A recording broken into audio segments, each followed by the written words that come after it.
Hello everyone, welcome to Rai smart Bangla YouTube channel. Rai smart Bangla YouTube চ্যানেলের পাশে তোমরা থাকো সব সময়। আমরাও তোমাদের প্রতিনিয়ত যে ক্লাসগুলো দিয়ে চলেছি প্রত্যেকটা সাবজেক্টের, সেগুলোকে ফলো করো এবং সেগুলোর রেসপেক্টে তোমাদের প্রত্যেকটা সাবজেক্টের ওপর আরও জ্ঞানগুলো বাড়িয়ে নাও, যাতে করে সামনে যে পরীক্ষাগুলো রয়েছে সেগুলো যাতে আরও ভালো হয়। তো আমি জিওগ্রাফি অরিত্র স্যার, তোমাদের এর আগে যে ক্লাসগুলো করেছি সেগুলো নিশ্চয়ই ফলো করেছো, দেখেছো, এবং যারা একদম নতুন এই চ্যানেলে তাদেরকে বলবো রাই স্মার্ট বাংলা ইউটিউব চ্যানেলটিকে খুব শীঘ্রই সাবস্ক্রাইব করে নাও, যাতে কিনা তোমাদের প্রত্যেকটা ক্লাসের নোটিফিকেশান তোমরা আগে থেকে পাও এবং সেই ক্লাসগুলো ফলো করতে পারো। অবশ্যই কিন্তু লাইক করতে ভুলবে না প্রত্যেকটা ভিডিও বা প্রত্যেকটা এই রাই স্মার্ট বাংলা ইউটিউব চ্যানেল, এবং বেল নোটিফিকেশানটা অবশ্যই অন করে নেবে। চলে যাব আজকে আমরা সামনেই পিএসসির আরেকটি খুব গুরুত্বপূর্ণ পরীক্ষা, ক্লার্কশিপ, পিএসসি ক্লার্কশিপ পরীক্ষা রয়েছে। তো তার জন্যই প্রিপারেশান আবার নতুন করে স্টার্ট করছি। যা ফুড এসআই যা প্রিপারেশান করেছিলাম সেটাকে সামনে রেখেই কিন্তু আমাদের আরও ভালো করে ঝালিয়ে নিতে হবে প্রত্যেকটা সাবজেক্ট। সেভাবেই কিন্তু আমরা পিএসসি ক্লার্কশিপটাকেও আরেকটু তৈরি করে নেব।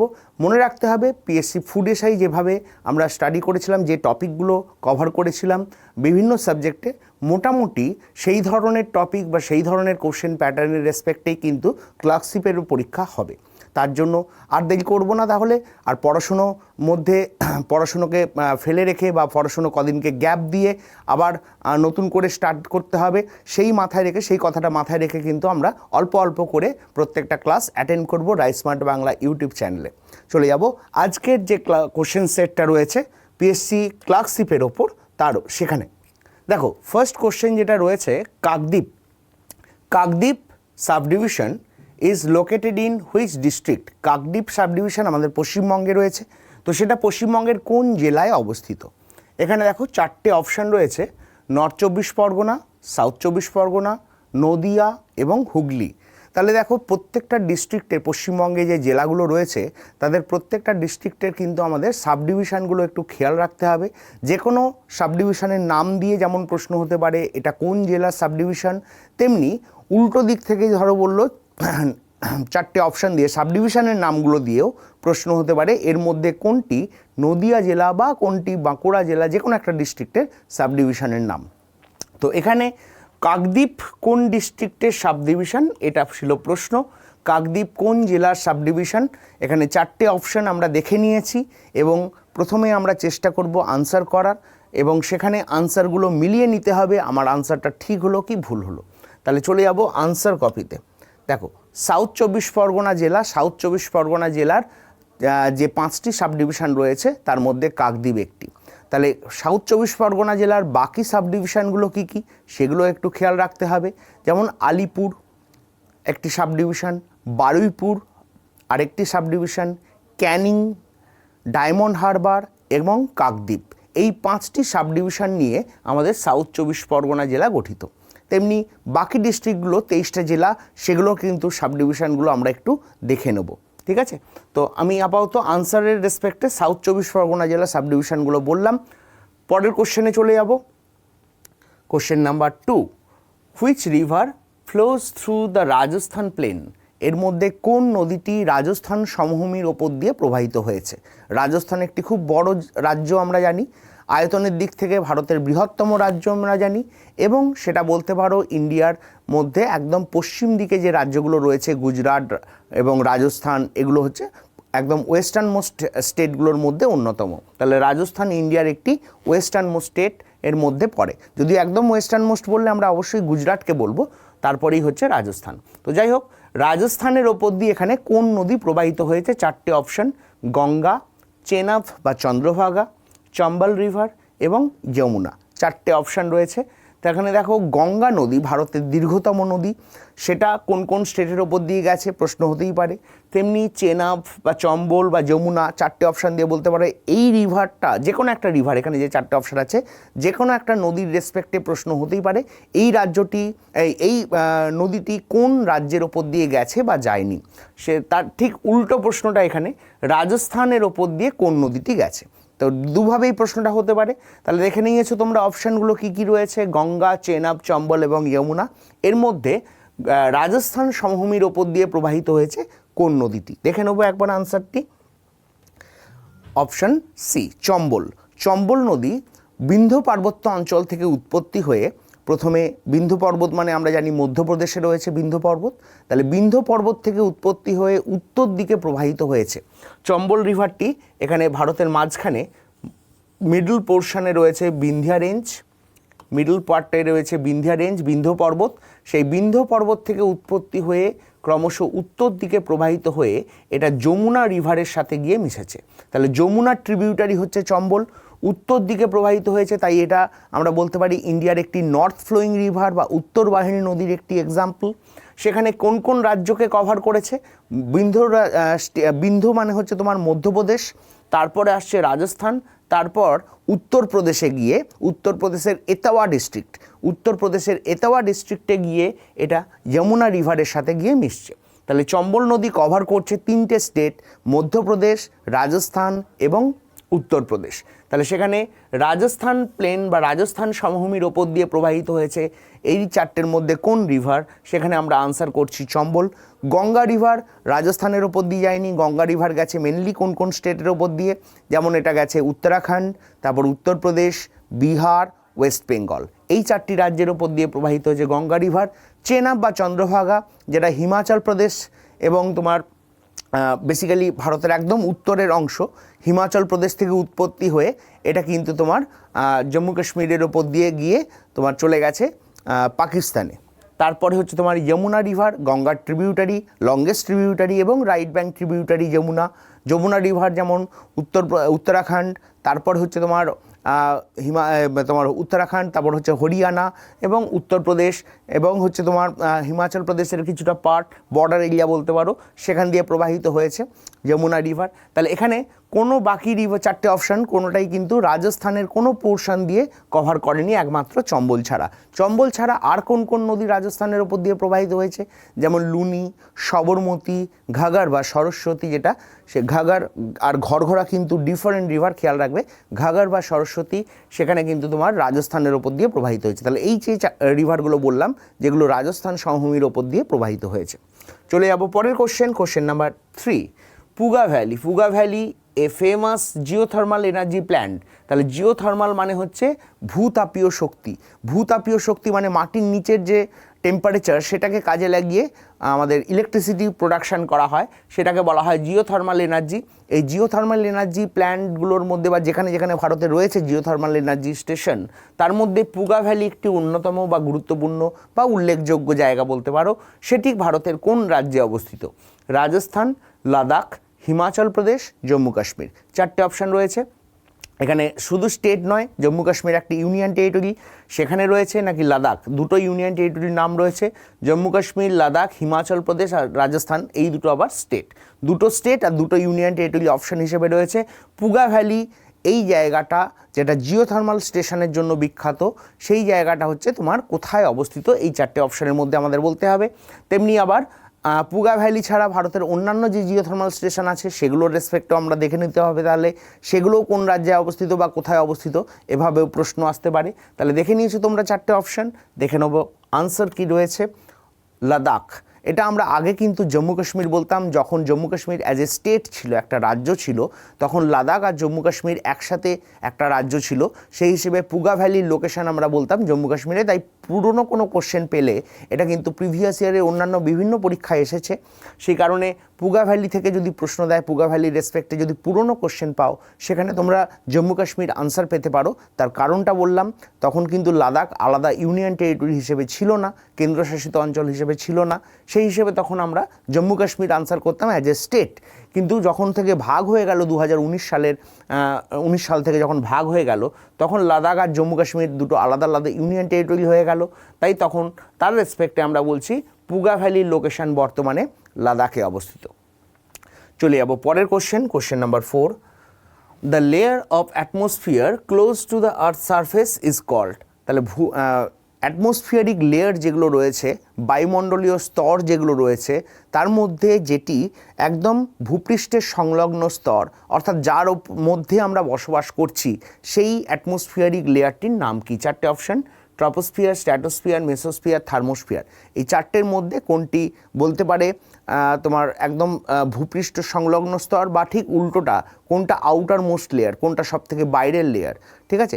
এছাড়া এদের যে বৈশিষ্ট্যগুলো রয়েছে, এদের প্রত্যেকটা লেয়ারের এক একটা ক্যারেক্টারিস্টিক্স রয়েছে, সেই বৈশিষ্ট্যগুলো তুলে প্রশ্ন হতে পারে যে তোমার এরোপ্লেন কোন লেয়ার দিয়ে সাধারণত চলাচল করে, বা কোন লেয়ারে আমরা দেখতে পাই ডেনসিটি সবচেয়ে বেশি, কোন লেয়ারে হচ্ছে তোমার ওজোন গহ্বর বা তোমার ওজোন লেয়ার বা ওজোন গ্যাসের যে কনসেন্ট্রেশন সেটা ম্যাক্সিমাম থাকে, কোন লেয়ার থেকে রেডিও ওয়েভগুলো রিফ্লেক্ট হয়ে আবার পৃথিবীতে ফিরে আসে। এরকম কিন্তু প্রত্যেকটা লেয়ারের আমরা বৈশিষ্ট্যগুলো পড়ে থাকি, সেই বৈশিষ্ট্যগুলো তুলে প্রশ্ন দেয়। সেই কারণে প্রত্যেকটা লেয়ারের আমরা ক্যারেক্টারিস্টিক্স বা বৈশিষ্ট্যগুলো ভালো করে দেখে নিতে হবে। তো সেখানে দেখো চারটে অপশান দেখে নিয়েছো তোমরা, তাহলে সেই হিসেবে অ্যাটমসফিয়ারের একদম ভূপৃষ্ঠের সংলগ্ন স্তর কোনটা সেটা আমাদের বলতে হবে। দেখে নেবো একবার আনসারটা। ট্রপোস্ফিয়ার। ট্রপোস্ফিয়ার হলো ভূপৃষ্ঠ সংলগ্ন স্তর, অর্থাৎ যে লেয়ারগুলো আমরা জানি আর্থ সারফেস বা ভূপৃষ্ঠের পর রয়েছে, ফার্স্ট লেয়ারটি হচ্ছে যার মধ্যে আমরা বসবাস করছি, সেটাই হচ্ছে ট্রপোস্ফিয়ার। ট্রপোস্ফিয়ারের পরবর্তী লেয়ার যেটা রয়েছে তার নাম হচ্ছে স্ট্র্যাটোস্ফিয়ার। স্ট্র্যাটোস্ফিয়ার, তারপর রয়েছে মেসোস্ফিয়ার।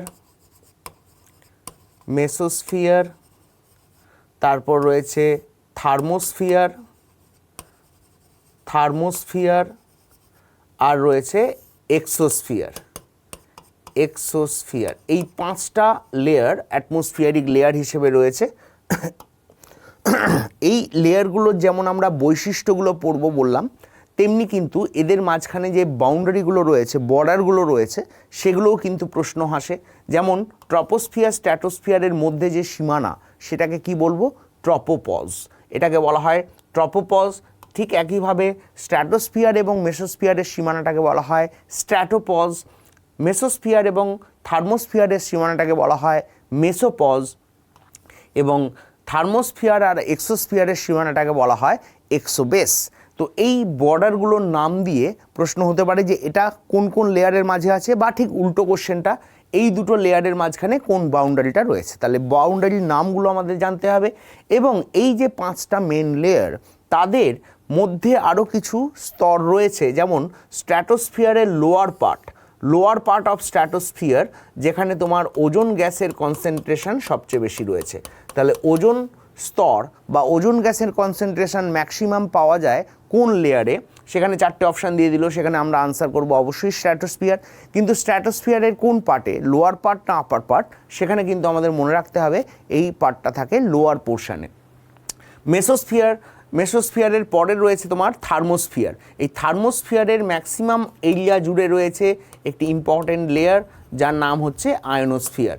এই আয়নোস্ফিয়ার থেকেই আমরা জানি রেডিও ওয়েভগুলো রিফ্লেক্ট হয়ে আবার পৃথিবীতে ফিরে আসে, বা সুমেরু প্রভা এবং কুমেরু প্রভা, হ্যাঁ, উত্তর মেরুতে সুমেরু প্রভা, দক্ষিণ মেরুতে কুমেরু প্রভা, এটা দেখা যায় এই লেয়ারের জন্যই। আর সবথেকে আউটার মোস্ট লেয়ার হচ্ছে তোমার এক্সোস্ফিয়ার। এক্সোস্ফিয়ারের মধ্যে সবথেকে বাইরের লেয়ার যেটা, আউটার মোস্ট লেয়ার যেটা, সেটার নাম হচ্ছে ম্যাগনেটোস্ফিয়ার। ম্যাগনেটোস্ফিয়ার, তাহলে আউটার মোস্ট লেয়ারটির নাম কি? অ্যাটমসফিয়ারিক লেয়ারগুলোর মধ্যে সবথেকে বাইরের স্তরটির নাম কি? হয় অপশানে এক্সোস্ফিয়ার বা ম্যাগনেটোস্ফিয়ার দেবে। তো সেখানে লোয়ার মোস্ট লেয়ার ছিল, তাহলে সেখানে বলছি আমরা ট্রপোস্ফিয়ার। আউটার মোস্ট লেয়ার দিলে এক্সোস্ফিয়ার বা ম্যাগনেটোস্ফিয়ার দেবে, বা অনেক সময় দেয় কি ওই চারটে অপশানের মধ্যে যে চারটে অপশান থাকবে তাদের মধ্যে আউটার মোস্ট কোনটা বা ইনার মোস্ট কোনটা, সেই হিসেবেও প্রশ্ন থাকে। সেই কারণে আমাদের এই সিকোয়েন্সটা একটু খেয়াল রাখতে হবে। এবং এই লেয়ারগুলোর মধ্যে মনে রাখবে প্রথম দুটো লেয়ার অর্থাৎ ট্রপোস্ফিয়ার এবং স্ট্র্যাটোস্ফিয়ার, যাদের যে কম্পোজিশন, যে উপাদান, সেগুলো কিন্তু সমান থাকে বা খুব একটা চেঞ্জ হয় না, আনচেঞ্জ থাকে, তাই এদেরকে সমমণ্ডল বা হোমোস্ফিয়ার বলে। আর বাকি লেয়ারগুলোর ক্ষেত্রে কিন্তু এই রেশিওটা, বিভিন্ন গ্যাসের যে অনুপাত, সেগুলো চেঞ্জ হতে থাকে বলে সেগুলোকে বলা হয় হেটেরোস্ফিয়ার। ঠিক আছে, তো এই অ্যাটমসফিয়ারিক লেয়ার রিলেটেড কী কী ধরনের প্রশ্ন হতে পারে আমি আলোচনা করলাম। চলে যাব পরের কোশ্চেন নাম্বার 5। দ্য স্টেট, এখানে একটা টি বসবে। The state of Arunachal Pradesh was formed in. State of Arunachal Pradesh, Arunachal Pradesh রাজ্যটি কবে গঠিত হয়েছিল? The state of Arunachal Pradesh was formed in, Arunachal Pradesh রাজ্যটি কবে গঠিত হয়েছিল? 1956, 1961, 1975, 1987। দেখো এখানে যে কোনো একটা স্টেটের ফরমেশন কবে হয়েছিল সেভাবে যেমন আসতে পারে, তবে বেসিক্যালি যে রাজ্যগুলো আসে অরুণাচল প্রদেশ, সিকিম, গোয়া বা আমাদের ফার্স্ট লিঙ্গুইস্টিক স্টেট ল্যাঙ্গুয়েজ বেসিসে প্রথম রাজ্যটি যেটা হয়েছিল অন্ধ্রপ্রদেশ, এবং লেটেস্ট যেগুলো হয়েছে তেলেঙ্গানা বা হচ্ছে তোমার ঝাড়খণ্ড, ছত্তিশগড়, এই তোমার উত্তরাখণ্ড, এগুলো যে লাস্টের দিকে যেগুলো হয়েছে আর কি, সেই জায়গাগুলো থেকে ম্যাক্সিমাম প্রশ্ন আসে যে কবে ফরমেশন হয়েছে। অরুণাচল প্রদেশের ইম্পর্টেন্স হচ্ছে অরুণাচল প্রদেশের নাম কিন্তু আগে ছিল NEFA, north east frontier association, এই agency north east frontier agency, এই নামটাও কিন্তু প্রশ্ন দেয় নেফার ফুল ফর্ম কী বা নেফা কোন রাজ্যের নাম ছিল। ঠিক আছে, তো এই জায়গাগুলো থেকে একটু খেয়াল রাখতে হবে, এই ধরনের ফরমেশন রিলেটেড প্রশ্ন দেয়। এবং ইউনিয়ন টেরিটরিগুলো যেগুলো লাস্ট হলো, যেমন দাদরা-নগর হাভেলি, দামন দিউ মার্জ হয়ে গেল, সেটা কবে? বা হচ্ছে তোমার এই জম্মু কাশ্মীর এবং লাদাখ ইউনিয়ন টেরিটরি হিসেবে ভাগ হয়ে গেল, সেটা কবে? সেই জায়গাগুলো কিন্তু একটু খেয়াল রাখতে হবে, এই স্টেট ফরমেশন বা ইউনিয়ন টেরিটরি ফরমেশনের ডেটগুলো বা ইয়ারগুলো অ্যাটলিস্ট। আচ্ছা, এখানে 4টে অপশান দেখে নিয়েছো, দেখে নেবো আনসারটা কী রয়েছে। Answer D, 1987। 1987 সালে অরুণাচল প্রদেশ, মিজোরাম এবং গোয়া 3টে রাজ্যের ফরমেশন হয়। অরুণাচল প্রদেশ এবং মিজোরাম সেম ডেটে ফরমেশন হয়, কিছুক্ষণ আগে কিছুক্ষণ পরে, 20 ফেব্রুয়ারি 1987। আর গোয়া যেটা, গোয়ার ফরমেশন কিন্তু হয়েছিল তোমার 30 মে। এটাও তাহলে THD একটা টি বসবে। The state of Arunachal Pradesh was formed in, তাহলে আনসার হলো 1987। চলে যাবো পরের question. Question number 6, Kari is the local name of which soil in Kerala? Kari নামটা কোন মাটির নাম? কেরালাতে কোন মাটিকে আমরা কারি বলে থাকি? কারি একটি রিজিওনাল নেম, আমরা বুঝলাম। তাহলে কারি রিজিওনাল নেমটি, কারি যে আঞ্চলিক নাম, সেটা কেরালাতে অ্যাকচুয়ালি কোন সয়েলকে আমরা বলি বা কোন মাটিকে আমরা বলি? 4টে option, regur soil, marshy soil, podzol soil এবং অ্যালকালাইন সয়েল। এই 4টের মধ্যে কারি বলা হয় কোন মাটিকে? তাহলে 4টে অপশান দেখে নিয়েছো, দেখে নেবো আনসারটি। Option B, marshy soil. Marshy বা হচ্ছে তোমার কাদামাটি, কর্দমাক্ত মৃত্তিকা, জলাভূমির মৃত্তিকা, যেটাকে বলা হয় মার্সি সয়েল বা পিটি সয়েল। পিটি সয়েল বা মার্সি সয়েল, যেটাকে কেরালাতে বলা হয় কারি। তাহলে কারি একটি হচ্ছে তোমার রিজিওনাল নেম, আঞ্চলিক নাম, যেটাকে কেরালাতে মার্সি সয়েল বা পিটি সয়েলকে বলা হচ্ছে কারি। রেগুর আমরা বেসিক্যালি ওয়েস্টার্ন ইন্ডিয়া, পশ্চিম ভারতে বলে থাকি রেগুর। কৃষ্ণ মৃত্তিকা খুব কমন একটি প্রশ্ন কম্পিটিটিভ এক্সামের, যে রেগুর সয়েল বলতে কোন মাটিকে বুঝি? সেটা হচ্ছে ব্ল্যাক সয়েল, বা এই মাটিটা কী কারণে বিখ্যাত বা কী কাল্টিভেশন সবচেয়ে বেশি এই রেগুর সয়েলে হয়ে থাকে? সেটা হচ্ছে কটন। খুব কমন প্রশ্ন একটি। আর পর্জল মৃত্তিকা, পর্জল মাটি হচ্ছে যেটা তোমার পাহাড়ি অঞ্চলের মাটি, সেটাকে আমরা পর্জল মৃত্তিকা বলি। অ্যালকালাইন মানে হচ্ছে ক্ষারকীয় মৃত্তিকা। ঠিক আছে, তো এখানে আনসারটা পেলাম আমরা, কারি কেরালার একটি আঞ্চলিক নাম কারি, সেটা হচ্ছে অ্যাকচুয়ালি মার্সি সয়েল বা পিটি সয়েলকে বলা হয় কর্দমাক্ত মৃত্তিকা। এবং এই মার্সি সয়েল বা পিটি সয়েল বেসিক্যালি কোন চাষের জন্য ফেমাস? সেখানে আমরা বলবো জুট প্রোডাকশান, পাট উৎপাদন। চলে যাবো পরের কোশ্চেনে। Question number 7, what is the east west extension of the Himalaya? হিমালয়ার পূর্ব পশ্চিমে বিস্তার কত কিলোমিটার? এখানে কিলোমিটার এক্সটেনশনগুলো দেওয়া রয়েছে। East west extension of Himalaya 4টে অপশান, 2000 কিলোমিটার, 2250 কিলোমিটার, 2500 কিলোমিটার এবং 3000 কিলোমিটার। পূর্ব থেকে পশ্চিমে হিমালয় পর্বতশ্রেণী কত কিলোমিটার বিস্তৃত? এটি প্রশ্ন। 4টে অপশান দেখে নিয়েছো, তাহলে নিশ্চয়ই দেখে নেবো আনসারটি কী হচ্ছে। Option C, 2500 kilometre.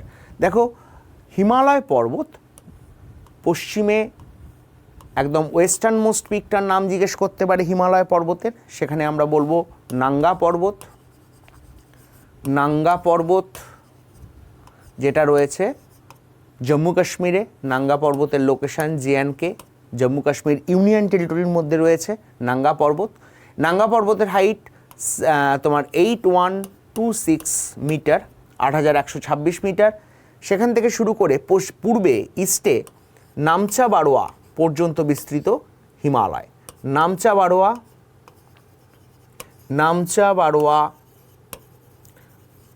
যেটার হাইট 7756 মিটার, 7,756 মিটার।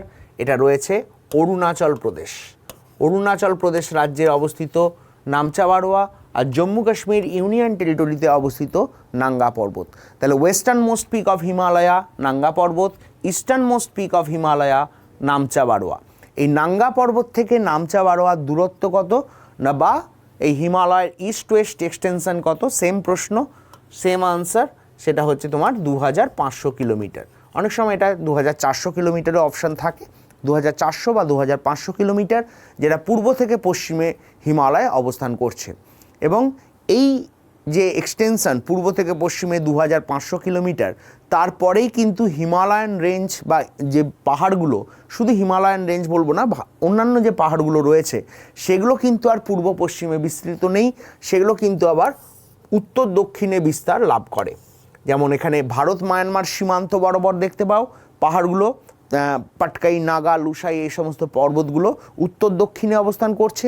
তেমনি এই জায়গাটাতে নাঙ্গা পর্বতের পরে হিন্দুকুশ, সুলেমান, এই সমস্ত রেঞ্জ বা পর্বতশ্রেণী যেগুলো, সেগুলোও দেখবে উত্তর দক্ষিণে অবস্থান করছে।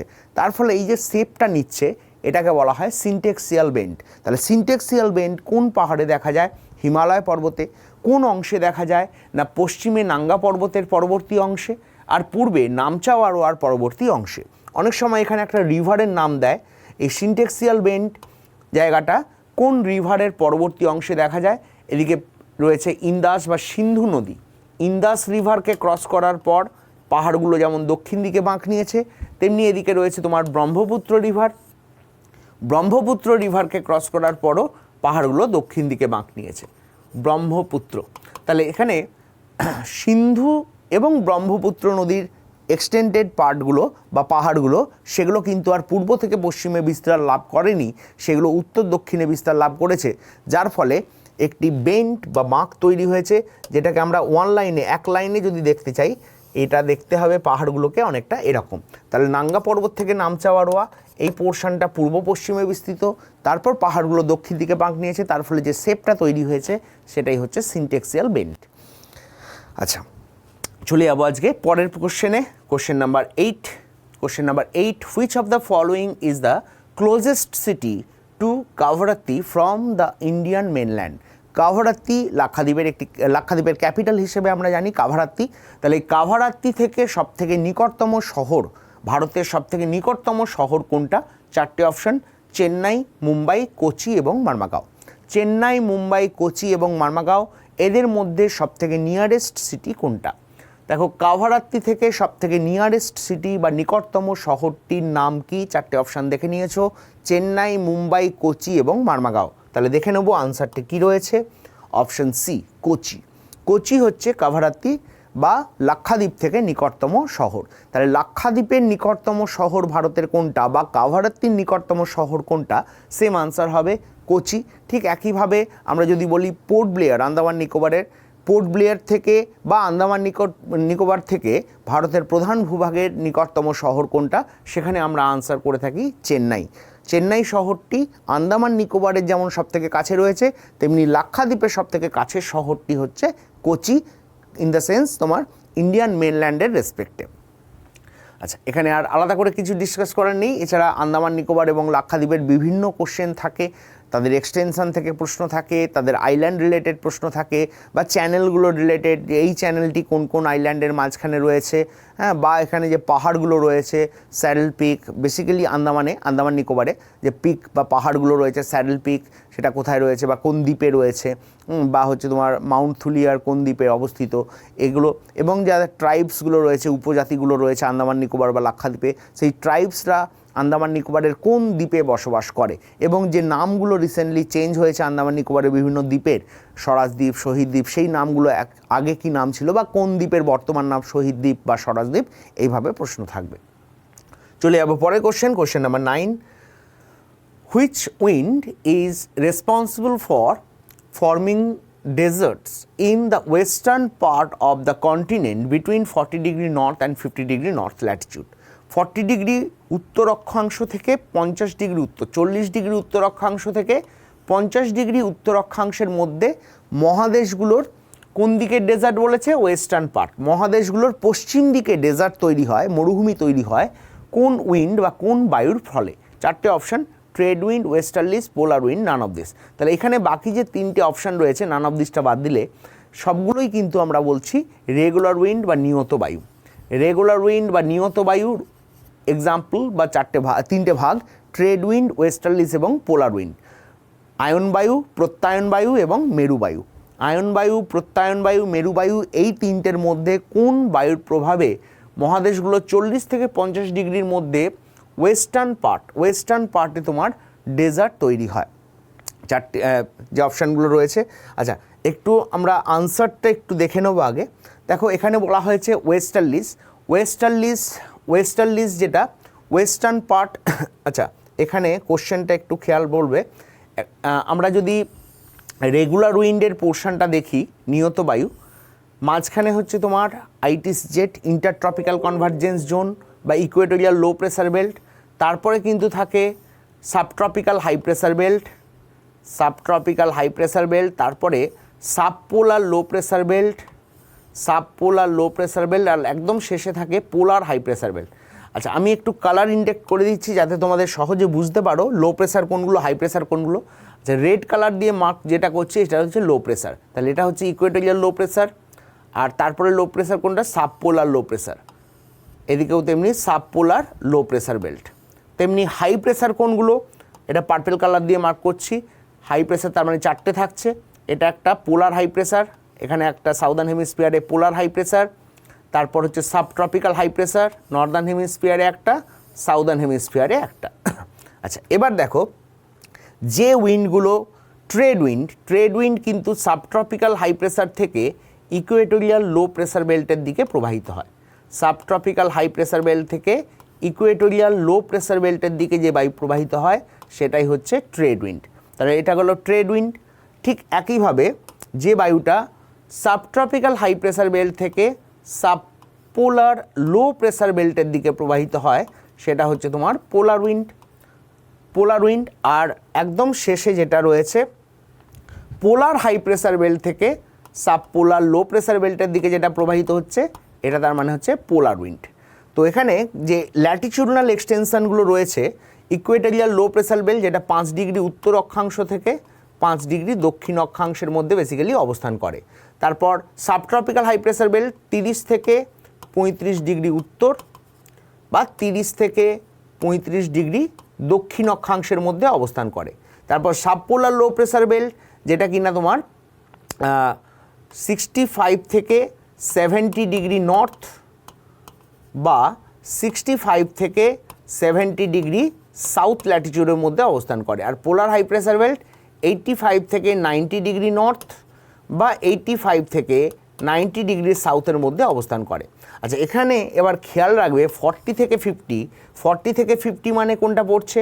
40 থেকে 50 মানে হচ্ছে তোমার এখানে হচ্ছে তোমার 30 থেকে 35 ডিগ্রি, 30 থেকে 35-এর পরে তার মানে 40 থেকে 50 পড়বে, অর্থাৎ এই এরিয়াটাতে পড়বে। নর্দার্ন হেমিস্ফিয়ার যেহেতু নর্থ, তাহলে 40 থেকে 50 ডিগ্রি মানে এই এরিয়াতে যে কন্টিনেন্ট বা মহাদেশগুলো রয়েছে তাদের কথা বলা হচ্ছে। এবার খেয়াল রাখতে হবে উইন্ডগুলো যেদিক থেকে আসে সে ময়েশ্চার নিয়ে আসছে, জলীয় বাষ্প নিয়ে আসছে, তার ফলে কন্টিনেন্ট এটা একটা মহাদেশ যদি হয় সেই উইন্ডগুলো তোমার যেটা ওয়েস্টার্লিস, তাহলে মানে এখানে বুঝতে হবে ওয়েস্টার্লিসটা প্রবাহিত হচ্ছে পশ্চিমা বায়ু। তাহলে পশ্চিমা বায়ু যদি প্রবাহিত হয় পশ্চিম দিক থেকে প্রবাহিত হচ্ছে, তাহলে পশ্চিম দিক থেকে প্রবাহিত হলে মহাদেশগুলোর কোন দিকে প্রথমে এসে ধাক্কা মারছে? পশ্চিম দিকে। তাই তাতে যে ময়েশ্চার বা জলীয় বাষ্পগুলো রয়েছে তার ফলে মহাদেশগুলোর পশ্চিম দিকে ম্যাক্সিমাম রেনফল হচ্ছে বা প্রেসিপিটেশন হচ্ছে। যত মহাদেশটার পূর্ব দিকে যাচ্ছে আস্তে আস্তে সেটা কিন্তু ড্রাই হতে থাকছে বা ডেজার্ট ফর্মেশন হচ্ছে। তো এখানে যেটা প্রশ্ন ছিল ওয়েস্টার্ন পার্ট হবে না, এটা হবে তোমার ইস্টার্ন পার্ট। যেহেতু তোমার বলা হয়েছে 40 থেকে 50, তাহলে 40 থেকে 50 ডিগ্রির মধ্যে মহাদেশগুলোর ইস্টে ডেজার্ট হয়, যেহেতু এখানে ওয়েস্টার্লিস প্রবাহিত হয়। তো এটা একটু ভুল ছিল, এটা খেয়াল রাখবে, এটা হবে ইস্টার্ন পার্ট। যদি ওয়েস্টার্ন পার্ট বলে তখন এখানে আর 40-50 হবে না, তখন তাহলে ইস্টার্ন পার্টে ডেজার্ট হতে গেলে কী হবে? হয় জায়গাটা এখানে থাকতে হবে বা এখানে থাকতে হবে, তবে ইস্টার্ন পার্টে ডেজার্ট হবে, কারণ এখানে প্রবাহিত হচ্ছে ইস্টার্লিস মানে পূর্ব দিক থেকে আসছে। তাই এই উইন্ডটা যেটা আসছে সেটা প্রথমে ধাক্কা খাচ্ছে পূর্ব দিকে, তাই যত এটা তোমার পশ্চিমে যাচ্ছে তত ডেজার্টের সম্ভাবনাটা বাড়ছে বা ড্রাই হতে থাকছে উইন্ডটা তত বেশি। তাই ট্রেড উইন্ড বা এখানেও দেখো সেম ডিরেকশানে আসছে, তার মানে যেটা পোলার ইস্টার্লিজ বা পোলার উইন্ড, তার ফলে মহাদেশগুলোর পূর্ব দিকে পোলার উইন্ড এবং ট্রেড উইন্ড দুটোর ফলেই মহাদেশগুলোর পূর্ব দিকে ম্যাক্সিমাম প্রেসিপিটেশন হবে, রেনফল বা স্নোফল এগুলো হবে, আর পশ্চিম দিকে ক্রমশ ডেজার্ট ফর্মেশন হবে। আর ওয়েস্টার্লিজের ফলে ঠিক উল্টোটা, যেখানে ওয়েস্টার্লিজ প্রবাহিত হয় ওয়েস্টার্ন পার্টে প্রেসিপিটেশন ম্যাক্সিমাম হবে আর ইস্টার্ন পার্টে ক্রমশ ডেজার্ট ফর্মেশন হবে। তাহলে এখানে 40 থেকে 50 যদি আমাদের রাখতে হয় তাহলে কিন্তু এটা ওয়েস্টার্ন হবে না, এটা হয়ে যাবে eastern.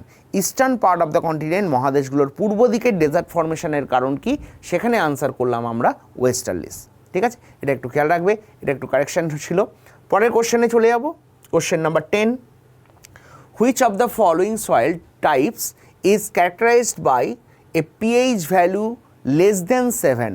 less than 7 pH value soil pH, যেটা সয়েলের একটি কেমিক্যাল প্রপার্টিস, রাসায়নিক ধর্ম।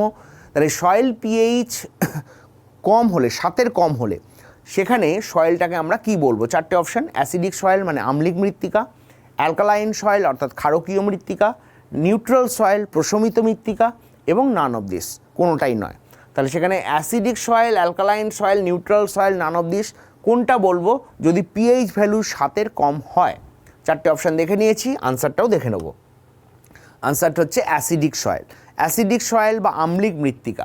দেখো সয়েল পিএইচ সয়েলের একটি কেমিক্যাল প্রপার্টিস, যেখানে আমরা পিএইচ স্কেলের মাধ্যমে সয়েল পিএইচটা নির্ধারণ করি। 0 থেকে 14 অবধি ভ্যালু থাকে, মিডল মান হচ্ছে যেখানে 7। যদি কোনো সয়েলের পিএইচ 7-এর কম হয় সেটাকে আমরা বলে থাকি অ্যাসিডিক সয়েল, আর 7-এর বেশি হলে বেসিক বা অ্যালকালাইন সয়েল।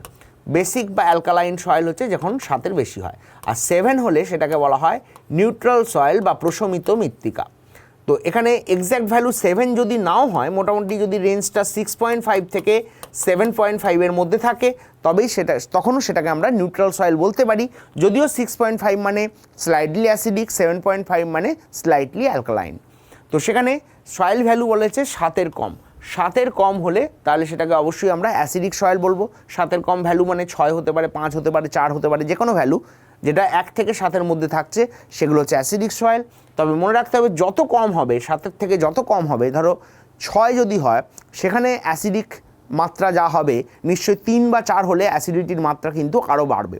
তাহলে মোস্টলি বা হাইলি অ্যাসিডিক সয়েল কোনটা যদি আইডেন্টিফাই করতে দেয়, তাহলে যত ভ্যালুটা কম হবে, 7-এর যত কম হবে তত অ্যাসিডিক মাত্রা বাড়বে। ঠিক একইভাবে অ্যালকালাইন সয়েল 7-এর বেশি হলে অ্যালকালাইন সয়েল, 7-এর পর থেকে তোমার 14 অবধি, তাহলে যেটা 8 হচ্ছে বা 10 হচ্ছে তার অ্যালকালাইন সয়েল বা অ্যালকালাইনের মাত্রা যা হবে নিশ্চয়ই 12 বা 13 হলে অ্যালকালাইনের মাত্রা আরও বাড়বে বা ক্ষারকীয়তার মাত্রা আরও বাড়বে। তাহলে এখানে ভ্যালুটা বাড়লে ক্ষারকীয় মাত্রাটা বাড়বে, আর এখানে ভ্যালুটা কমলে অ্যাসিডিকের মাত্রাটা বাড়বে। এটা একটু খেয়াল রাখবে। তো সেখানে অ্যাসিডিক সয়েল বলা হয়েছে, 7-এর কম হলে অ্যাসিডিক সয়েল, সেই ভ্যালু দিয়েও কোশ্চেন দিতে পারে। If the soil pH value is মোটামুটি ধরো অ্যারাউন্ড বললো 4, তাহলে 4 হলে কি বলবো? সেটাকে অ্যাসিডিক সয়েল। আবার যদি পিএইচ ভ্যালু বলে 10 বা 12 তাহলে সেটাকে বলবো অ্যালকালাইন সয়েল। ঠিক আছে, এভাবে ভ্যালুগুলো দিয়ে প্রশ্ন দেয়। আরেকটা প্রশ্ন দেয় যে এগ্রিকালচারের জন্য মোস্ট সুটেবল সয়েল কোনটা, যে কৃষিক্ষেত্রে চাষবাসের উন্নতি বা চাষবাসের ফলন যাতে ভালো হয়, যে কোনো ক্রপসের ফলন যাতে ভালো হয়, তার জন্য আমরা কোন সয়েলটাকে মেনলি ব্যবহার করতে পারি বা কোন মাটিতে সবথেকে ভালো চাষ হয়, অ্যাসিডিক সয়েল না অ্যালকালাইন সয়েল নাকি নিউট্রাল সয়েল? সেখানে আমরা কিন্তু বলবো নিউট্রাল সয়েল বা প্রশমিত মৃত্তিকা। সেই জন্যই সয়েল পিএইচ টেস্ট করে তোমার তাতে সার প্রয়োগ করতে বলা হয়। পিএইচ ভ্যালুটা যদি দেখা যায় 7-এর কম অর্থাৎ অ্যাসিডিক সয়েল, তাতে এমন কিছু সার প্রয়োগ করা উচিত যেগুলো অ্যালকালাইন নেচারের, যার ফলে কী হচ্ছে পিএইচ ভ্যালুটা ব্যালেন্সড হবে বা 7-এর কাছাকাছি আসবে। আবার ঠিক উল্টো দিক থেকে যদি পিএইচ ভ্যালু হয় 7-এর বেশি, তাতে এমন কিছু সার প্রয়োগ করা উচিত যেগুলো অ্যাসিডিক নেচারের, যার ফলে কী হচ্ছে পিএইচ ভ্যালুটা ব্যালেন্সড আসবে অর্থাৎ 7-এর কাছাকাছি আসবে। সেই হিসেবে কিন্তু আমাদের সয়েল টেস্ট করে তাদের সার প্রয়োগ করতে বলা হয়, তার ফলে কী হচ্ছে প্রোডাক্টিভিটিটা বেশি হয়। ঠিক আছে, তো আজকে আমরা এরকম কয়েকটা কোশ্চেন আলোচনা করলাম। জাস্ট সবেমাত্র আমাদের পিএসসি ফুড এসআই পরীক্ষা শেষ হয়েছে, তাই একদম প্রথম থেকে একটু একটু একদম না গা ছাড়া ভাব দিয়ে, বরং আমরা আস্তে আস্তে একটু একটু করে আবার প্রত্যেকটা সাবজেক্টকে রিভিশন দিতে রাখবো, আবার প্রত্যেকটা সাবজেক্টকে নতুন করে প্রিপারেশন দিতে রাখবো, যাতে করে কিন্তু আমাদের সামনে যে পরীক্ষাগুলো আসছে সেগুলো ভালো হয়, আরও ভালো হয়, এবং আমরা আলটিমেটলি একটা সাকসেস পেতে পারি। তাই পরীক্ষা কেমন হয়েছে, খারাপ হলো কি ভালো হলো, সেই নিয়ে দুঃখ বা আনন্দ করে খুব একটা লাভ নেই। যতদিন না আমরা চাকরি পাচ্ছি, পড়াশোনার মধ্যে থেকে যেতে হবে, পড়াশোনার মধ্যে থাকতে হবে। তার জন্য rise smart Bangla YouTube channel সবসময় তোমাদের পাশে আছে, তোমরাও আমাদের পাশে থাকো এবং চ্যানেলটিকে সাবস্ক্রাইব করো এবং লাইক করো, এবং তোমাদের মতো যারা তোমার বন্ধুরা যারা পড়াশোনার মধ্যে আসছে বা তারা চিন্তা করছে এবার আমরা জাস্ট গ্র্যাজুয়েশন পাশ করলাম, এবার আমাদের কম্পিটিটিভ পরীক্ষাগুলো দিতে হবে, তাদেরকেও এই চ্যানেলটি সম্পর্কে বলো এবং সাবস্ক্রাইব করতে বলো, যাতে করে তারা প্রত্যেকটা ক্লাসের নোটিফিকেশান আগে থেকে পায়। সবাই ভালো থেকো, সুস্থ থেকো, থ্যাংক ইউ।